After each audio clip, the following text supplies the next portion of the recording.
Good day and welcome to Letters and Politics. I'm Mitch Jeserich. Today we continue to get perspectives on the war in Ukraine. My guest for today is Vijay Prashad. Vijay Prashad is the director of the Tricontinental Institute for Social Research. It describes itself as an international movement-driven institution focused on stimulating intellectual debate that serves people's aspirations. He is the author of such books as The Darker Nations, A People's History of the Third World, and The Poorer Nations, A Possible History of the Global South. He has a couple of pieces out about the war. One you can find in his newsletter that you can read at the tricontinental.org. He also has an op-ed out for South African newspaper Mail and Guardian called Ukraine, a Conflict Soaked in Contradictions. Vijay Prashad, it's a great pleasure, sir, to welcome you back to this radio program. Thanks a lot, Mitch. Great to be with you. How do you view this war in Ukraine? What lens are you seeing it through? It's complicated because all wars are ugly and have a criminal aspect to them. Obviously, when the sovereignty of a country is violated, it's of concern. I mean, I'm a great champion of the United Nations Charter, and certainly crossing the borders of a country, into the sovereign space of another country, that's a violation of the UN Charter. So that's very chilling. But as I said, there's a human aspect to this. Nobody wants to see people fleeing from, for their lives. Nobody wants to see buildings and homes and so on destroyed. War is an ugly matter. On the other hand, I also understand what's happening a little bit. And I want to say, Mitch, right off the bat, I've been a reporter for a long time. I've reported from difficult places, from Syria, from Iraq, from, Libya and so on. I understand some of the ugliness involved here, but I also want to say that, reporters, when we tell stories, we try to explain what's happening. And I think often we get attacked because people assume we're justifying what's happening. I want to understand what's happening in Ukraine. And I think the room in public discourse for understanding has diminished. I think people want you to take sides and not try to understand or get a grip of what's going on. I mean, here, frankly, you have to understand that there are two origins of this war. One is on the 24th of February, 2022, when Russian forces crossed into Ukrainian territory.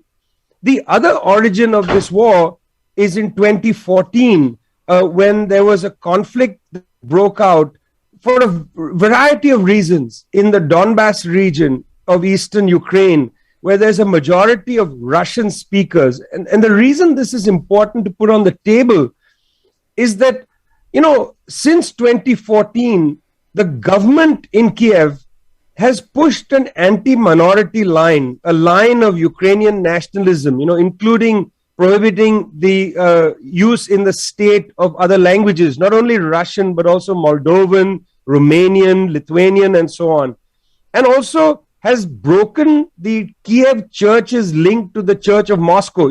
Petro Poroshenko was the president of Ukraine from 2014, drove this ultra-nationalist position. And so there are people who say, look, the war didn't begin on the 24th of February, 2022, but it began, in fact, in 2014. And I think we need to understand that. That's the reason there's a conflict here, is that there are people who say there's an ongoing war. There's been 14,000 civilians killed in eastern Ukraine, most of them Russian speakers, and Russia intervened to protect them. Well, that's the complexity of this war. If it was just black and white, do you it would believe be much that? easier. Do you believe that's Russia's motivation to protect the people? I think there are two motivations for the Russians, or maybe three, and let's have all of them on the table. The first is, I do think there is a sincere sentiment inside Russia about Russian-speaking people, not only in Ukraine, but this goes back to Georgia in 2008, in South Ossetia and so on. When the Soviet Union collapsed, it collapsed in a very interesting way. All the republics basically went on their own. There was no conflict. They became, some of them joined the Commonwealth of Independent States. Eventually, that also collapsed. There was no conflict right after the Soviet Union collapsed in 1991. In a way, what we are seeing in Georgia in 2008, in Ukraine from 2014 onward, is a kind of delayed settling accounts with the complexities of the collapse of a political institution like the USSR. It's taken time for some of these cultural issues to actually come to the surface. So one reason why the Russians did intervene, I believe, is because there is a sincere sense of fellowship with Russians in these other places. And in the Duma in Moscow, it wasn't Putin's United Russia that first tabled the motion to support Donetsk and Luhansk, to support their secession. It was actually the Communist Party that first drove it. Eventually, United Russia, feeling the pressure of popular sentiment, went along with it. That's the first thing. Secondly, it's also true that the Russians have been concerned that NATO and the United States have been eager to move closer to the Russian border, not merely to set up, alliances with the countries there, but because with the withdrawal by the United States in 2018 in the Intermediate Forces Treaty, the Intermediate Missile Treaty, very important withdrawal by the Trump administration, the INF. When the US government withdrew, there was a serious discussion in Russia that the United States was going to put intermediate missiles into places like Ukraine, which can then, within minutes strike Moscow. That's the second issue. And I think the Russians have been pretty straightforward about saying that's a concern for them. That's why they've been talking about security guarantees. The third thing, Mitch, which I think very few people are talking about, and I don't understand why, when the conflict broke out in 2014 in Ukraine, when there was, let's call it was a coup, helped along by Victoria Nuland of the administration and United States government. She was there in the Maidan. Her cell phone records were leaked. I mean, it showed the level of US involvement in getting rid of the government of Yanukovych, bringing in first yachts. She kept saying in her phone call, yachts, we want yachts. They got yachts, and then Petro Poroshenko. So when the Maidan took place and the government of Yanukovych was overthrown, at that time, the Russians entered and brought Crimea, seized Crimea. Now, the reason the Russians seized Crimea is in Sevastopol, they have one of the two main warm water ports. The other warm water port is in Latakia, in Tartus, in Syria. The reason why Russia intervenes militarily to seize Crimea in 2014, and by the way, in Crimea, there was a referendum, even if a referendum has cheating of some level, something like 80 to 90% of the population voted to join Russia. I think that's pretty credible that the majority wanted to join Russia. It's a largely Russian-speaking area.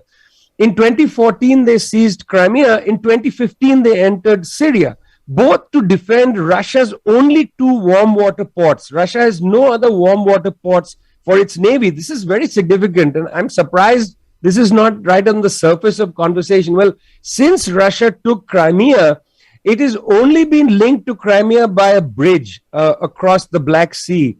And in the last couple of years, the Russian government has been complaining, saying Ukraine has cut off water supplies to Crimea. So Crimea has faced a severe drought, and Russia has had to bring water across in tankers along that bridge.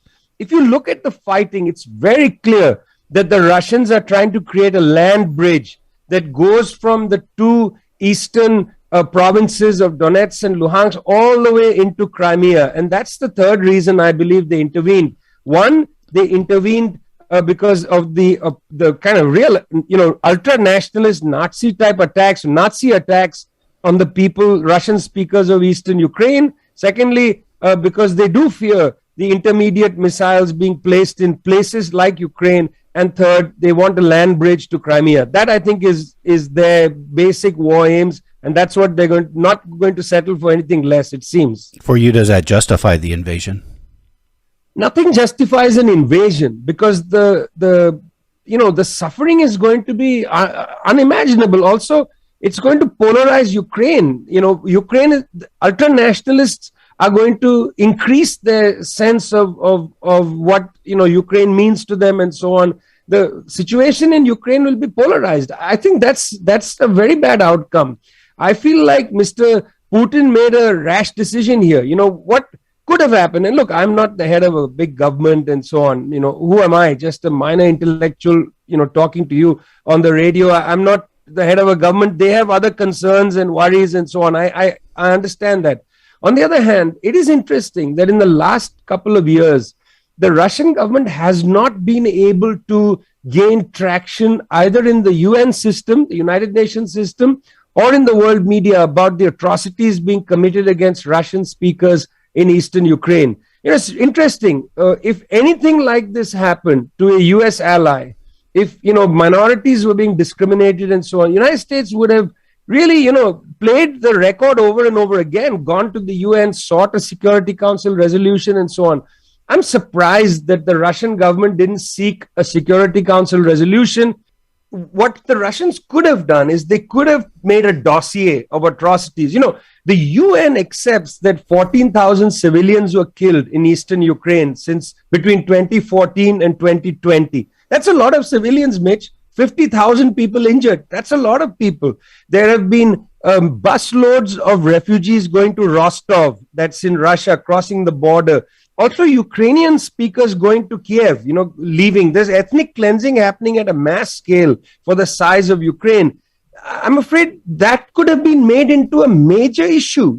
When Mr. Zelensky, the president of Ukraine, announced recently saying, "Oh, look, I'm Jewish, of Jewish origin, and I'm against the fascists." At that moment, it would have been interesting if Mr. Putin got on a plane, arrived in Kiev, and said, "Let's organize a joint anti-fascist conference," called the bluff of the Ukrainian government, which has been operating alongside some of these fascistic groups for the last decade or so. It would have been interesting if he had done that. What I'm trying to say is there were a lot of political maneuvers that needed to be exhausted. I'm one of those people, and I might be naive and idealistic, but I'm one of those people who believes that war is the very, very, very last resort. Everything must be exhausted before you go there. And I, as a, ordinary intellectual, have given you at least two things that could have been done. And these, by the way, these would have actually assisted the Russian government because it would have prepared international opinion.